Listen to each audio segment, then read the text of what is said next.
Assalamualaikum warahmatullahi wabarakatuh. Bismillahirrahmanirrahim. Kita melanjutkan ngaji kitab Riyadhus Shalihin karya Al-Imam An-Nawawi. Kita masih di bab nomor 10, fil mubadarah ilal khairat, ya. Fil mubadarah ilal khairat sampai pada hadis nomor 4. Hari ini kita akan mengaji hadis ini.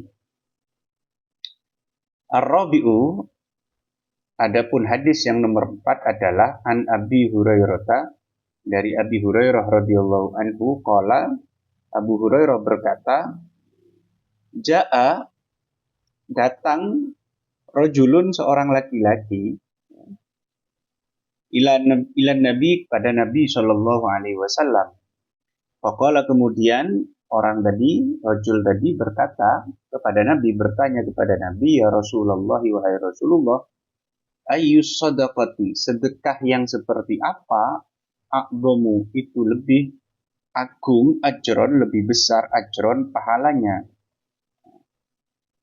Qala, Nabi mengatakan, Nabi menjawab, anta saddaqa, adapun sedekah yang paling besar pahalanya adalah, yaitu anta saddaqa, asalnya anta tasaddaqa gitu ya.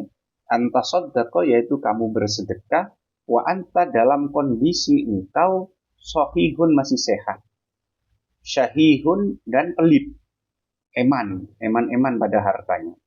Takhsha, kamu takut, al-faqro, fakir, kefakiran.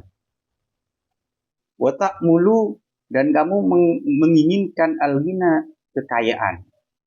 Wala tumhilu, dan kamu tidak wala tumhil, dan janganlah kamu menunda-nunda. Hatta idza balagat, tatkala, hingga tatkala telah sampai al-hulqum, hatta idza balag ya. Hatta idza balagat, ya, hingga tatkala telah nyampe ruh itu, nyawa, al-hulquma, pada tenggorokan atau trakea ya, jalur nafas ya. Kulta, kemudian engkau mengatakan, li fulanin kada, kemudian kamu mengatakan, oh ketika sudah kritis, li fulanin kada, ini nanti untuk si A segini ya, wali fulanin kada, dan untuk si B segini, ini dibagi ke ini, bagi ke ini, dan seterusnya. Waqad kana, padahal telah ada kada tadi ya, tadi hartanya tadi, li fulanin itu untuk fulan. Maksudnya begini, maksud hadis muttafaqun alaih. Maksud hadis ini adalah kita dianjurkan untuk nilai sedekah kita itu tergantung kepada seberapa berat rasa kehilangan kita dan seberapa besar rasa cinta kita kepada harta. Tatkala orang itu dalam kondisi sehat, dia kan bisa menggunakan hartanya sepuas dia. Tapi dia mensedekahkannya, maka itu nilainya lebih besar ketimbang dia sudah sakit-sakitan, sudah tidak bisa untuk sembuh lagi dan seterusnya, maka itu dia tidak bisa menikmati hartanya. Dalam kondisi seperti itu nilai sedekahnya sudah turun, tidak tinggi lagi. Syahikun, dan dia pelit, eman. Kalau orang memang dasarnya dermawan, nyoloman banget gitu ya, tidak begitu berat ya. Tahsal fakro, dia takut fakir, wa mulul ghina, dan dia berharap menjadi kaya. Masih ingin kaya dia. Maka kata Nabi, jangan kamu menunda-nunda. Ya. Jangan kamu menunda sampai akhir hayat. Kalau sudah akhir hayat, ibarat kata nyawa sudah sampai ke hulqum, ke jalur nafas, trakea, kemudian kamu baru bilang, ini nanti sedekahkan ke masjid ya, ini sedekahkan ke ini. Padahal kata Nabi, waqad kana li fulan. Padahal kalau kamu sudah kritis, itu harta yang ada itu bukan punya kamu lagi, tapi punya ahli waris kamu, punya fulan, ahli waris, tanpa kamu berikan itu ya sudah otomatis menjadi hak ahli warismu. Justru kamu sudah tidak punya hak lagi kalau sudah kritis seperti itu. Itu bukan sedekah lagi, itu sudah tidak ada nilainya, sudah tidak bernilai sedekahnya. Kayak orang terpaksa jadinya kan ya. Al-hulkum, adapun hulkum yang ini ya, taida balawatil hulkum ini. Al-hulkumu majron nafas. Hulkum itu adalah tempat berlalunya, tempat lewatnya nafas.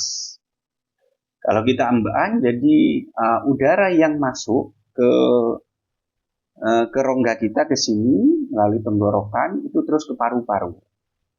Ini namanya hulkum.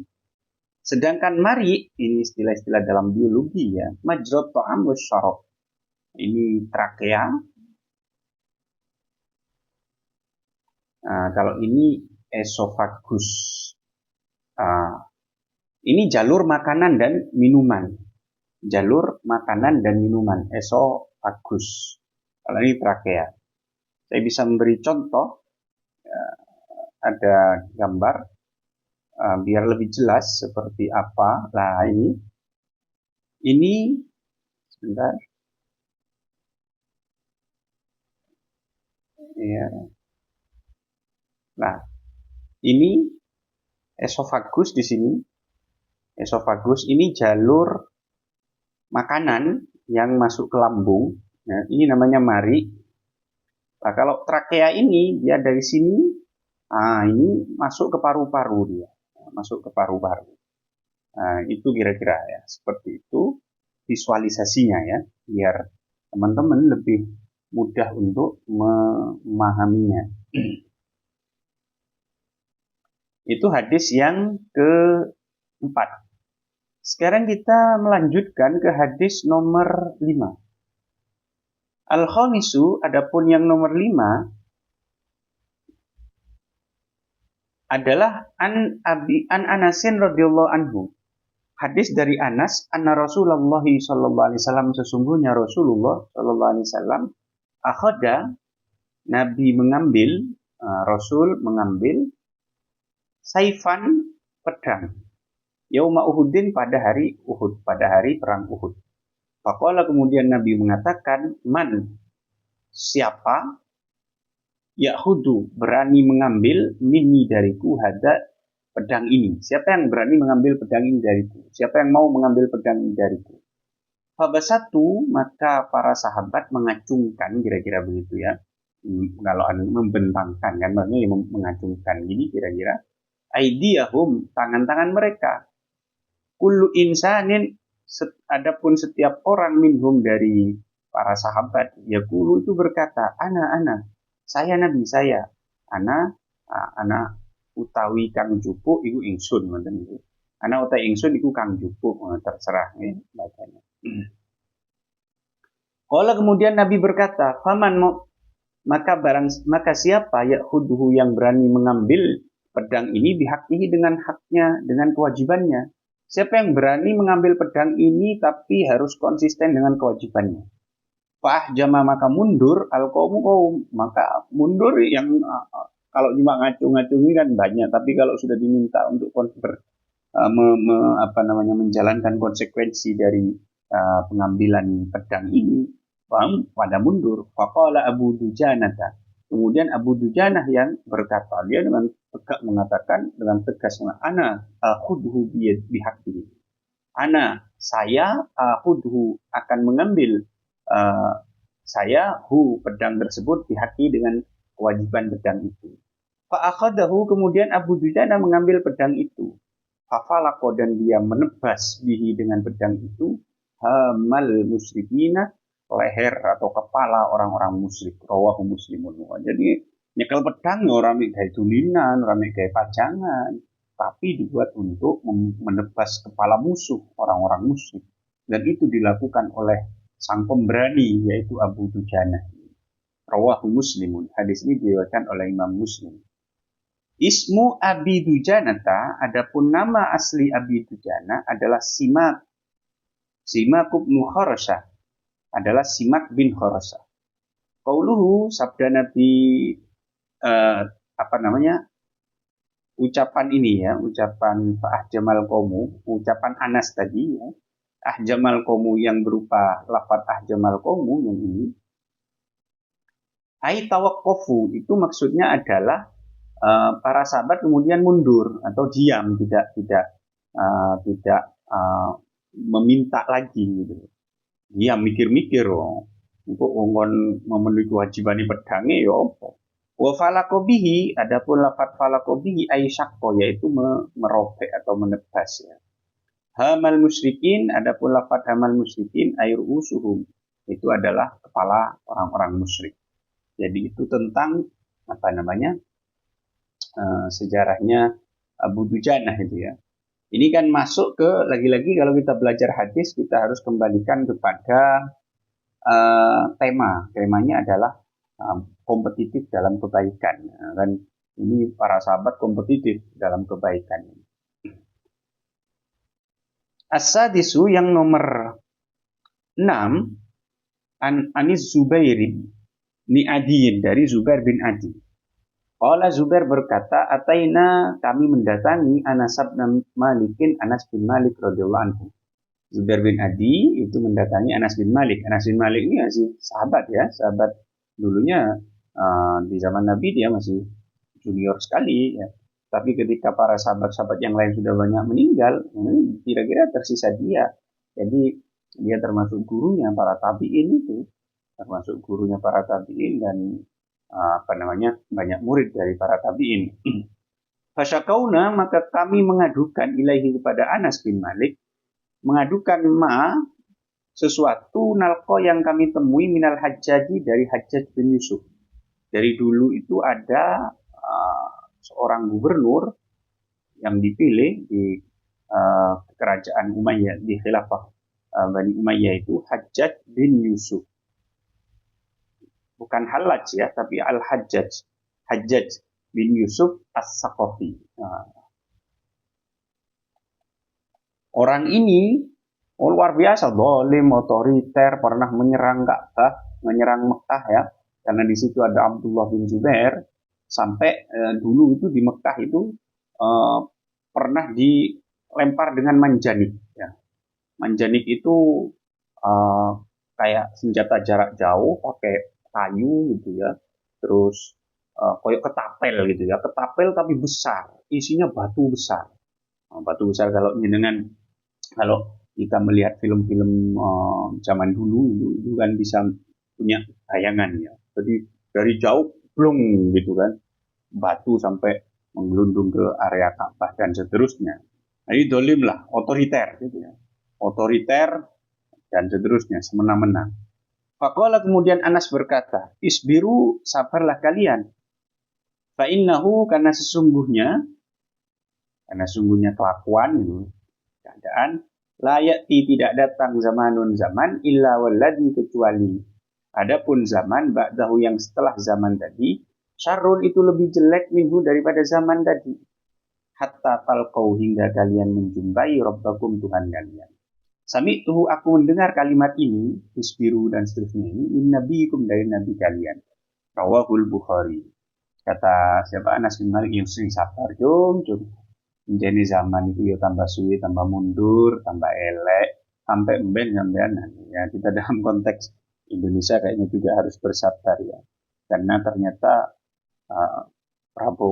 rezim Prabowo nampaknya lebih buruk daripada rezim Jokowi nampaknya. Ya karena ini sudah ya walladzi ba'dahu syarrun minhu ya, sampai hari kiamat kemungkinan nanti ya tidak tahu apa terus ada pemerosotan ini tambah parah ya. Tapi kita tetap berharap Indonesia menjadi Indonesia emas ya. As-sabi'u yang nomor 7 an Abi Hurairah dari Abi Hurairah anna Rasulullah sallallahu alaihi wasallam bahwa Rasul sallallahu alaihi wasallam qala bersabda Rasul badiru bergegaslah kalian bil a'mali melakukan amal soleh sab'an sebelum datang 7 hal yang dalam sadurunge itu. Apa 7 itu? Yang pertama hal tantadiruna, apakah kalian menunggu illa faqran kecuali kefakiran munsian yang melalaikan. Sampeyan yang sergap ya. Jangan menunggu miskin. Miskin melalaikan. Orang miskin itu kan sibuk bertahan hidup ya. Sibuk bertahan hidup sehingga dia bisa lupa ibadah. Tapi bukan berarti miskin itu buruk. Tapi potensi distraksinya itu sangat besar sekali. Potensi distraksinya sangat besar sekali. Makanya di dalam hadis dikatakan kadal fakru ayyakuna kufran. Fakir itu hampir-hampir menjerumuskan pada kekufuran karena orang kalau sudah ya bertahan hidupnya itu sulit ya agak repot ya jadinya. Maka jangan menunggu fakir, lakukan amal soleh sebanyak mungkin. Auwinan mutlian atau kaya atau kekayaan yang bisa melahirkan kesombongan. Yang kedua ini, jangan nunggu kaya juga. Nanti kalau sudah kadung kaya itu wis lali. Koyok sopo jenenge, koyok siapa sahabat Nabi yang kemudian punya banyak hewan ternaknya itu, Alqamah atau siapa itu ya. Dulunya dia miskin terus doakan punya hewan ternak yang banyak sampai kemudian lupa zakat dan seterusnya. Au maradon atau sakit mufsidan yang merusak atau nunggu sakit baru ingat Allah ya jangan. Nunggu lewis stroke, lewis gak iso lapo-lapo. Wis gak iso pipis, gak iso opo tanpa bantuan orang. Au haroman atau sifat atau apa namanya? Atau tua, usia tua, mufnidan yang melemahkan atau nunggu tua. Kalau sudah tua tidak bisa berdiri, ya jangan nunggu tua. Au mautan atau kematian mujizan yang datang tiba-tiba. Jangan juga nunggu kematian tiba-tiba. Diam, meromati, makan, menelan satu suapan mati atau macam-macam cara mati. Awid dajjal atau jangan menunggu dajjal. Ini nomor 3, ini nomor 4, ini nomor 5, dajjal nomor 6. Dajjal itu adalah fasyarru ghaibin. Fasyarru ghaibin yuntador. Dajjal itu adalah sejelek-jeleknya, adapun dajjal adalah sejelek-jelek orang yang gaib, yang tidak ada, yang apa namanya, yang tidak hadir ya. Yuntador yang ditunggu-tunggu. Nah, awis sa'ata atau yang ketujuh menunggu kiamat. Wasfas sa'atu adapun kiamat adha itu lebih dahsyat wa amaru dan lebih pahit. Rawahu Tirmidzi wa qala, hadis ini diriwayatkan oleh Tirmidzi wa qala dan Tirmidzi berkata hadisun adapun hadis ini adalah hadis hasanun yang hasan. Jadi betul-betul kita harus kompetitif menggunakan waktu dengan baik ya. Ya kiranya itu subhanakallahumma bihamdik asyhadu an la ilaha illa anta astaghfiruka wa atubu ilaik. Assalamualaikum warahmatullahi wabarakatuh.